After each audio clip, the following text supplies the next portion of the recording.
Hello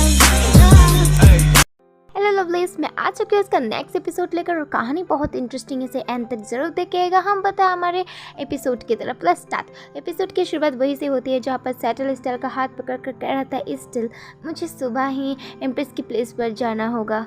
stele तो अभी भी थोड़ी नाराज़ लग रही थी और सेटल कह रहा था, क्या तुम अभी भी मुझे ऐसे ही इग्नोर करने वाली हो? स्टेल कहती है, क्या तुम्हें ये बिल्कुल भी बॉदर नहीं कर रहा?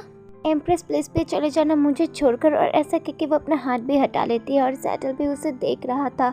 स्टेल तुम्हें छोड़ना, वो भी इसके लिए?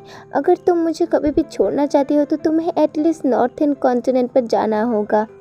मेडिडिया से दूर, मेरा मतलब कॉम्प्लीटली डिफरेंट कॉन्टिनेंट पर, और यही शायद एक रास्ता है तुम्हारे लिए मेरा साइड छोड़ने का। फिर सेटल प्यार से हमारे स्टिल के गालों को पकड़ कर कहता है, स्टिल वो एम्प्रेस का प्लेस मेरे लिए कुछ भी नहीं मीन करता। और स्टिल तो ये सुनकर ब्लश कर रही थी। वहाँ पर बस कुछ है जो मुझे चेक करना है। सेटल तो स्टिल को हक कर लेता है और कहता है, मुझे पता है तुम्हें लोनली फील होगा, इसलिए थोड़ी देर तक ट्राई करना इंतज़ार करने के लिए। स्टिल बस ये थोड़े दिन की ही बात है। स्टिल भी शर्मा कर कह रही थी, हाँ लोनली? आखिर किसने इस बारे में कहा है तुमसे? हाँ। सेटल तो अभी भी बहुत प्यार से कह रहा था, स्टिल मैं तुम्हें विजिट करने के लिए ज़रूर आऊँगा। क्या तुम सच में चाहती हो कि मैं ना जाऊँ? और ऐसा कह के वो भी स्टिल को फॉरहेड पर किस कर लेता है और स्टिल भी सोच रही थी, ऑफ कोर्स मैं नहीं चाहती कि तुम जाओ।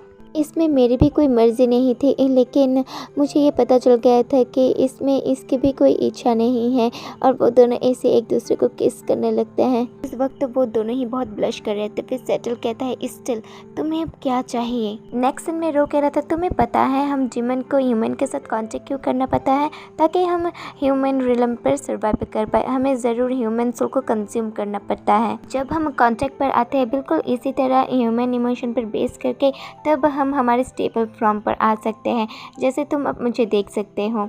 और ऑल्सो ये अलाउ करता है हमारी पावर को यूज़ करने के लिए। तुम्हारी तरह ह्यूमन डेस्परेट डिज़ायर के साथ परफेक्ट फ्यूल है हमारी यूज़ के लिए। सीन शिफ्ट होता है सेटल की तरफ, जहाँ पर वो वही एक कागज़ का टुकड़ा लेकर सोच रहा था, आखिर काउंट वेलेवर ने किस वजह से रो के साथ कॉन्टेक्ट किया होगा। मुझे फिगर आउट करना होगा आखिर रो क्या करना चाहता है। क्योंकि रो ने अपने पावर डायरेक्टली मुझसे रिसीव किए हैं, तो वो बाकी डिमन से अलग है, तो मुझे उस पर करीब से नज़र रखने की ज़रूरत है। ऑफ कोर्स यहाँ पर और भी कई रीज़न हैं जिस वजह से मैंने एम्प्रेस के सर्वेंट का पोजीशन एक्सेप्ट किया है, लेकिन आई गेस वक्त आ गया है मेरे निकलने का। नेक्स्ट सीन में दिखाया जाता है सेटल भी यहाँ पर आ चुका था, और एम्प्रेस तो वो ठरकी औरत इतनी सजी धजी की हुई है भाई। और फिर वो उसे देखते हुए दौड़ कर उसे पकड़ कर कहती है, ओह तुम फाइनली यहाँ पर आ गए हो। लेकिन हमारे सेटल का लुक तो अभी भी बहुत ही ज़्यादा कोल्ड था, और वो औरत तो अभी भी बहुत खुश लग रही थी। और फिर सेटल कहता है, क्या तुम चाहती हो कि मैं तुमसे हेट करूं? हाँ नहीं ऐसा नहीं है, हे तुम लोग यहाँ से जल्दी से जाओ। हाँ वो लोग चले गए हैं, और अब देख रहे हो इस बुढ़ी के हवस को। हाँ। और फिर सेटल भी उसे बिल्कुल अपने फ्लावर लिप से जकड़ कर पकड़ लेता है। हाँ आखिर तुम ये क्या कर रहे हो? और फिर सेटल भी उसे ठर के आयरा के करीब जाकर कहता है, आखिर ऐसा क्या है जो इंसानों की डिज़ायर को इतना ही पागल बना देता है? और इस बुद्धि के मुंह से तो अभी भी लाल टपक रहा था। बस थोड़ा सा प्यार और उनका संकल्प टूट जाता है। हाँ अगर ऐसी बात है तो फिर वो क्यों नहीं? ये हमेशा मैं ही हूँ जो सब कुछ शुरू करता हूँ। स्टिल कभी भी रिफ्यूज़ नहीं करती, लेकिन वो कभी भी पहले चाहती भी नहीं। फ्लैशबैक में एक बच्ची को दिखाया जाता है जो कह रही थी, प्लीज़ मत जाओ, मुझे माफ़ कर दो मिस्टर एंजल। पहले तो मैं उसका पूरा वर्ल्ड था। तो गाइस वो मिस्टर एंजल हमारा सेटल है। किस किस को ये बात पता थी वो कमेंट पे ज़रूर बताइएगा। अगर वो फिर से अकेलापन का बोझ महसूस करे तो फिर क्या वो फिर से मुझे थामेंगे? यही थॉट था जिसने मेरे दिल की पूरी दुनिया ही बदल दी। मुझे बताओ स्टिल तुम्हें क्या चाहिए?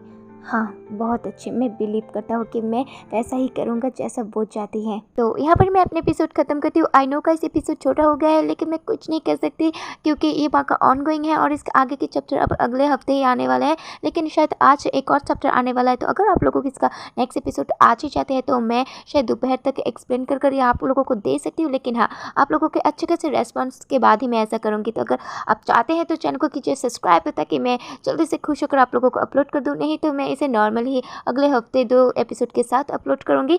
तो अच्छे से रहना, खुश रहना बाय। और हाँ रुको, तो अगर आप लोग मेरे वीडियो को देखते हो तो आप लोगों को पता ही होगा कि मैं बीस्ट और डिमन को लेकर कितना ऑब्सेस्ड हूँ। तो मुझे एक और ऐसा मांगा मिल गया है जिसका फर्स्ट पार्ट मैंने ऑलरेडी एक्सप्लेन कर दिया है।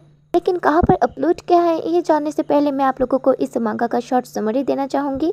तो ये है कहानी की फीमेल लीड जो मरने के बाद एक नोबेल पर रिगार्नेट हो चुकी थी, और ये है मेल लीड जिसके रेड आई है, और ये है कि ग्रेट सॉर मास्टर, और इसका निक नेम है ब्लाइंड बिच। ऐसा इसलिए है क्योंकि एक वॉर में एक पॉइजन की वजह से इसके आंखों की रोशनी चली गई थी, और जब उस पॉइजन ने उसकी बॉडी को पूरी तरीके से टेक ओवर कर लिया था उसकी हालत बिल्कुल ख़राब हो गई थी। और तभी हमारी फीमेल लीड जो कि उसके मेट भी है उसने उसके पूरी तरीके से ख्याल रखा, और धीरे धीरे वो भी बिल्कुल ठीक हो गया। और इसी चलते हमारी मेल लीड को हमारी फीमेल लीड के लिए फीलिंग्स आ जाती है, लेकिन उसने अभी भी उसे कॉन्फेस नहीं किया और ना ही हमारी फीमेल लीड को इस बारे में कुछ पता है। तो इनकी स्टोरी आगे क्या होगा ये आपको पता चलेगा मेरे रिसेंटली ओपन किए हुए सेकंड चैनल पर। इसका लिंक आपको वीडियो के डिस्क्रिप्शन के लास्ट पर मिल जाएगा। और इधर मैं ऐसे नए नए मांगा को एक्सप्लेन करने वाली हूँ, तो अगर आपके मन में भी कोई मांगा है बता सकते हैं, मैं उसी चैनल पर इसे एक्सप्लेन करूँगी। तो अब जस्ट के लिए चैनल को कर दीजिएगा सब्सक्राइब गाइस प्लीज़।